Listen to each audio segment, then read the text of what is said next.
Let's say, hypothetically, you're in a situation where you need to solo support, and the choices that you were given were these three.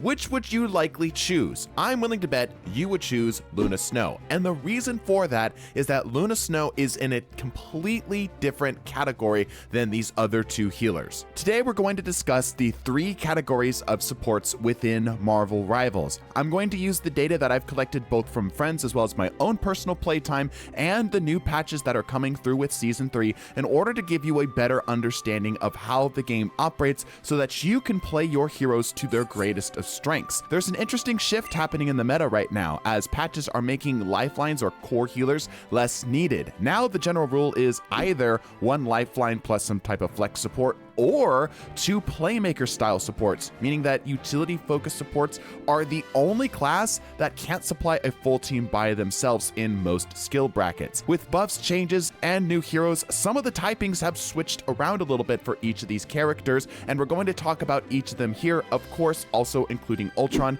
towards the end of the video. I also want to provide both the heroes' best counters and their best pairings, and I also want to include my opinion on what a character's quote true difficulty really is. Let's start by defining each of these categories, starting with the lifelines. Lifelines are high single target active healing, defense from stuns, and run back mobility. They typically have ults that are your area of survival ults, what I lovingly call the anti-sea bear circle ults, and they are fantastically paired with brawl characters, whether that be on tanks or DPSs, and they are generally weak to poke. Expect to see less of these types of heroes added to the game, as NetEase have supplied us with enough in order to keep the game healthy, and it's clear that they want to branch out and explore some of these more fringe ideas that are more than just simply being heal bots. Next category is the Playmakers category. This category is quickly rising in population from both patches and new hero additions. Playmakers actually can handle a team by themselves now, assuming they've got enough of them on a team, as their healing went from low AoE healing to moderate AoE healing at the cost of some of their damage and mobility. Defense from their mobility, Z-axis mobility tools, meaning that they're actually able to get up and above and in the air in order to get away from things, damage enabling ults, and they're best paired with dive characters, and they're generally weak against brawl. And coming into our last category, this is the DPS of supports. This is the Guardian category. Previously, this was called Utility, but after much debate, we ended up changing it for clarity's sake. I believe that this name change also is better at defining what the goal and playstyle of this category really is. This category is typically the hardest to win with, but is generally the easiest to play. Guardians have low AoE but passive healing, meaning they don't have to focus on it in order to get heals out. They get their defense from burst tanking and burst damage. They have very little mobility, and their ults are typically non-healing support ults, so some other way of supporting the team that isn't a direct healing circle of some sort. They're best paired with poke heroes, and they're generally weak against dive. Now let's move on to a character per character basis. By the way, if you're enjoying this so far, be sure to subscribe. We're pushing to 50K, and we're very, very close, and I hope to bring more helpful content to you guys in the future. Let's go in alphabetical order here, starting with Adam Warlock. Adam Warlock is 100% a Guardian, or previously called a utility, and his true difficulty is a 5. He defines this category, and without any major changes in patches, he really is a benchmark of both balance and as well as a skill check for players. He's difficult to get to work, but if you can get him to work, he can be very, very strong. His greatest strengths that he has good damage reduction, excellent range and damage, burst healing, but the trade-offs are that he has low sustained heals, basically no mobility, and has an ult that is extremely easy to counter, forcing him to be very smart with it.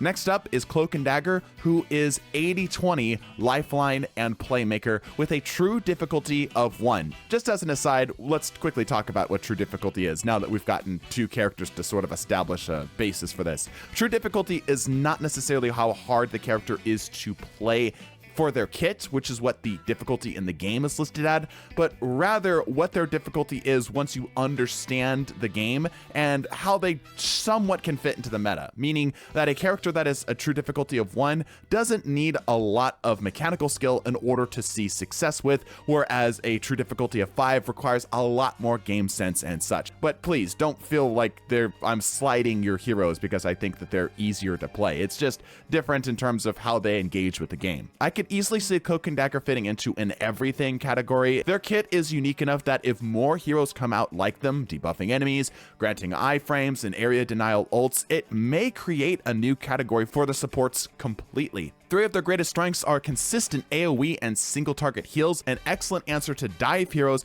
and a good defensive as well as offensive ults. The problems come is that they have low mobility, not the greatest of damage, and lack a true edge with how multi-class they really are. Typically, while Cloak and Dagger can cover a lot of things, they don't cover any one thing really well, which can sometimes be a bit problematic as you climb up through the ranks, where really nailing down a specific kit tends to be more valuable to you. Invisible Woman is our third, who is a 50-50 lifeline and a guardian with a true difficulty of 3. Currently, she's actually the lowest win rate hero in Grandmaster Plus games. She's getting buffed for easier heals coming next season, and still has great damage negation and crowd control. With a clearer definition of what a playmaker is, plus her focus on group healing has moved her away from the lifeline title into more of the guardian title. Her greatest strengths are her excellent crowd control, her amazing stealth, her hard to counter ult. She has, I would argue, one of the hardest to counter ults in the game, but she has low mobility, not the greatest of damage, although she can pump it out for the cost of practically her whole kit, and unless her team is stacked, her healing is kinda low by comparison to other lifeline style of supports. Next is the boy Jeff the Land Shark, who is 100% a playmaker with a true difficulty of 2. We're back to him being 100% playmaker where he was split previously with a lifeline.